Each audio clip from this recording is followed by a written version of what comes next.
ঢাকা থেকে কিভাবে একদিনে এই শাহরেফিন টিলা ঘুরবেন এটা সম্পূর্ণ ট্রাভেল গাইড আমাদের এই ভিডিওতে দেওয়া হবে। আসসালামু আলাইকুম বন্ধুরা, কেমন আছেন সবাই? আজকে আমরা ঢাকা এয়ারপোর্ট থেকে রওনা হচ্ছি। কালকে আমরা শাহরেফিন টিলা ও সাদা পাথর দুইটাই ঘুরে দেখব, আর ভ্রমণ গাইডটা সব কিছু আপনাদের সাথে আমরা শেয়ার করব। অবশেষে এখন আমরা প্রায় 7:30 বাজে এসে পৌঁছলাম। কালকে 2 ঘন্টা লেট করে ট্রেন আসছিল, তাই আমরা এখানেও 2 ঘন্টা লেট করে পৌঁছালাম। আর আজকে সিলেটে বৃষ্টি হয়েছে, সকালবেলা থেকে খুব বৃষ্টি ছিল, এখন অনেকটা কমছে, দেখা যাক কই যাওয়া যায়। আমরা স্টেশন থেকে 30 টাকা করে জনপতির লোকাল সিএনজিতে আম্বরখানা এসে পৌঁছালাম। তো আম্বরখানার এখানে আশেপাশে আমরা নাস্তা করব, নাস্তা করে এখান থেকে লোকাল ট্রান্সপোর্টের মাধ্যমে আমরা ভোলাগঞ্জ চলে যাব। আমরা কিছুটা আম্বরখানাতে হেঁটে এদিকে আসার পরে এই যে এখানে ট্যুরিস্ট বাস আছে, যেটাতে ভোলাগঞ্জ সাদা পাথর যেতে পারবেন। যেহেতু আমরা আজকে ভোলাগঞ্জ যাব, তো আমরা এখান থেকে ভোলাগঞ্জ হলো বাজারে টিকিট কাটলাম 70 টাকা করে, আর যারা সাদা পাথর যাবেন এখান থেকে টিকিট হলো 80 টাকা করে। তো আমরা শাহরেফিন টিলা যাওয়ার জন্য ভোলাগঞ্জ বাজারে এসে নামলাম। তো আমরা হেল্পারকে বলছিলাম যে কোন পয়েন্টটাতে নামলে সুবিধা হবে, সেখানে অনুযায়ী আমাদেরকে নামাই দিছে। তো আমরা এখান থেকে দেখি অটো বা সিএনজিতে করে শাহরেফিন টিলার দিকে যাওয়া যায় কিনা। তো আমরা শাহরেফিন পয়েন্ট থেকে এখান থেকে টিলার জন্য যাচ্ছি। অটোতে গেলে জনপতি 40 টাকা, লোকালভাবে গেলে জনপতি 40 টাকা করে এখান থেকে আমরা যাবো। ভাই আমাকে যেতে কতক্ষণ লাগতে পারে? 20 মিনিটের মতো লাগবে। 20 মিনিটের মতো লাগবে। আমরা অটোতে করে শাহরেফিন বাজারে চলে আসছি, আর এই বাজারের থেকে এদিক যেতে হবে 5 মিনিটের মতো হাঁটতে হবে, তারপর আমরা শাহরেফিন টিলাতে পৌঁছাতে পারবো। এই যে দূরের থেকে দেখা যাচ্ছে, আমরা প্রায় 3 থেকে 4 মিনিট হাঁটলাম। এই যে টিলা দেখা যাচ্ছে, আমরা আস্তে আস্তে আরও কাছের দিকে যাবো ইনশাল্লাহ। আমরা শাহরেফিন টিলার যে পুকুরটা আছে, পুকুরটার এই পাশে ওই দিক দিয়ে যাওয়া লাগবে। তো যাওয়ার আগে এই পাশ থেকে ভালো মতো দেখা যায়, এই জন্য আমরা এদিকে আসলাম। তো এটাই শাহরেফিন টিলা। ওইখানে গেলে আর কি এরকম ভিউটা বোঝা যাবে না, এখানে যেভাবে বোঝা যাচ্ছে। চলেন আমরা এই শাহরেফিন টিলার আরও ক্লোজ থেকে ঘুরে আসি, আর এদিক দিয়ে যাওয়া যায়।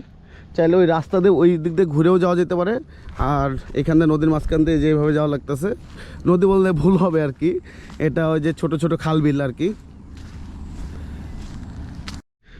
জায়গাটা ভেবে দেখে ভাবতেছেন কি যে আমরা এখন হয়তোবা নেত্রকোনা আছি, চীনামাটি পাহাড়ে। আসলে আমরা নেত্রকোনা চীনামাটি পাহাড়ে নাই, আমরা এখন শাহরেফিন টিলায় আছি। আর শাহরেফিন টিলার ওই সাইডে আরও বড় বড় পাহাড়, ওই সাইডে আমরা যাবো একটু পরে। তো আমরা শুরুতে আগে এই জায়গাটা আসলাম, এখান থেকে ঘুরে দেন আমরা চলে যাব ওই সাইডে উপরে। উপরে যেও দেখাবো আপনাদেরকে ভিউটা কেমন। তো শাহরেফিন টিলার প্রায় মাঝামাঝি চলে আসছি, একটা ছোট একটা টিলাতে উঠছি। তার থেকে দেখুন এই টিলার উপর থেকে চারিদিকের ভিউটা কত সুন্দর। আর এদিকে যে পাথর খননের কাজ চলতেছে।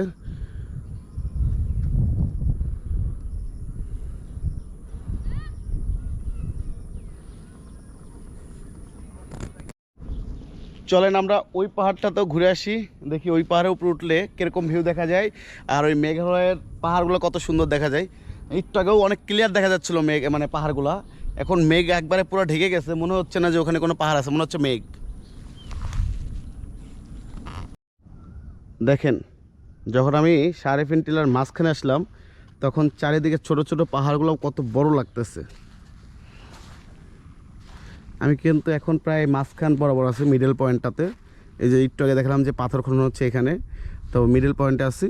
তো এইখানে দাঁড়িয়ে সবথেকে উঁচু পাহাড়টা এটাই লাগতেছিল, আর এটা।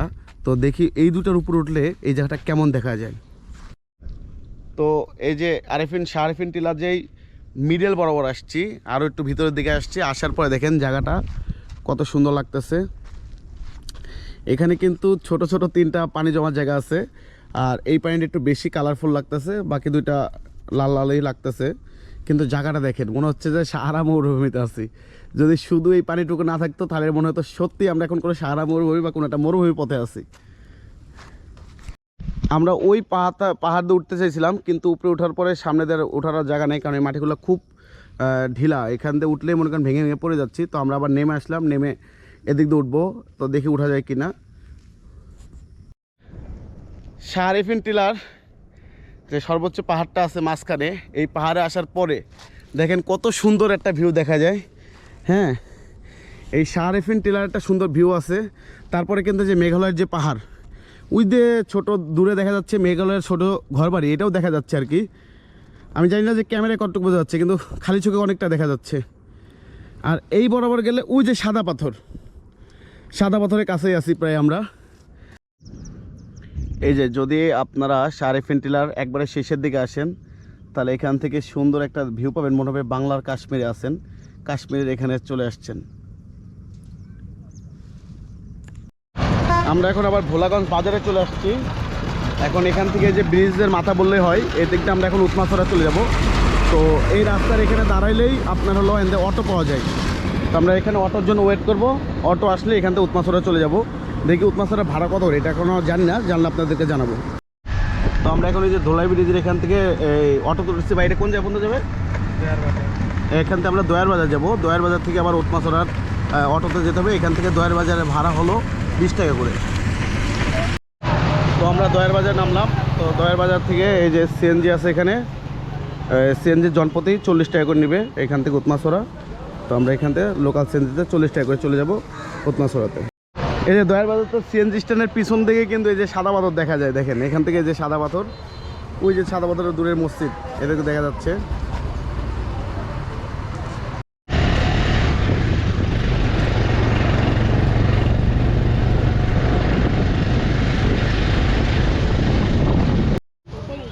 আমরা এখন চড়া বাজারে এসে নামছি, সিএনজি এই পর্যন্ত নামাবে। তো এদিক দিয়ে আসার পরেই এই যে হাতের বাম পাশে যে গড়িটা গেল, এখান থেকে 5 থেকে 6 মিনিট হাঁটলেই উৎমাছড়া যে পৌঁছে যাবেন। তো আমরা এদিকে যাচ্ছি, দেখি কতক্ষণ লাগে। সিএনজি স্ট্যান্ড থেকে গেছিলো প্রায় 5-7 মিনিট হাঁটতে পারবো। প্রায় 15 মিনিটের মতো হাঁটার পরে এই যে প্রায় কাছাকাছি চলে আসছি। এখান থেকে কিন্তু পুরো বর্ডার দেখা যায়। তার মানে 15 থেকে 20 মিনিট লাগবে এখানে আসতে হেঁটে। অবশেষে প্রায় 16 মিনিটের মতো হাঁটলাম। হাঁটার পরে এসে এই যে আমরা পৌঁছে গেছি প্রায় এই পাথরগোড়ার ওই পাশেই কিন্তু উৎমাছড়া। অবশেষে আমরা উৎমাছড়া এসে পৌঁছালাম। এই যে উৎমাছড়া, তার সামনের দিকে আমরা যাব, দেখি কী অবস্থা। উৎমাছড়া আসলে যে এখানে লকার ব্যবস্থা আছে, আপনারা চাইলে ব্যাগ ট্যাগ রাখতে পারেন। আর কিছু দোকান আছে, যদি চান কিছু কেনাকাটাও করতে পারেন। আর এই যে পাশে উৎমাছড়া, ওই সামনে বড় দেখা যাচ্ছে, দেখে আমরা সামনের দিকেও যাব। আমরা সীমান্ত রেখার একবারে কাছে চলে আসছি। এই সীমান্ত রেখার এই পাশে যাওয়া নিষেধ, তো তাও এদিক দিয়ে যাওয়ার যে তোরা আস্তে আস্তে যে উৎমাছড়ার উপরে আমরা যাচ্ছি।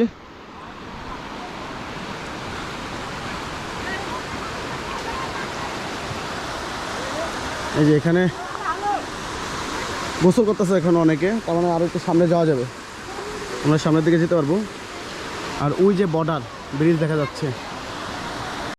আমি অলরেডি রোম্যান্স ল্যান্ডে চলে আসছি, মানে আমাদের সীমানা অলরেডি পার হয়ে আরও ভিতর দিকে আসছি। এই যে সামনেই কিন্তু ইন্ডিয়ার যে ব্রিজ আর বর্ডার দেখা যাচ্ছে। এখানে থাকাটা অনেকটা রিস্ক, অনেকেই সতর্ক করছে ভাই দিকে আর যাওয়া যাবে না। তো আমি এটাই শেষ আসলাম ভিডিওর খাতিরে আর কি, যেহেতু এদিকে শেষ সময় পর্যন্ত সবাই গোসল করতেছে। তো আপনাদেরকে অরিজিনাল সৌন্দর্যটা দেখানোর জন্যই আমি এই পর্যন্ত আসলাম।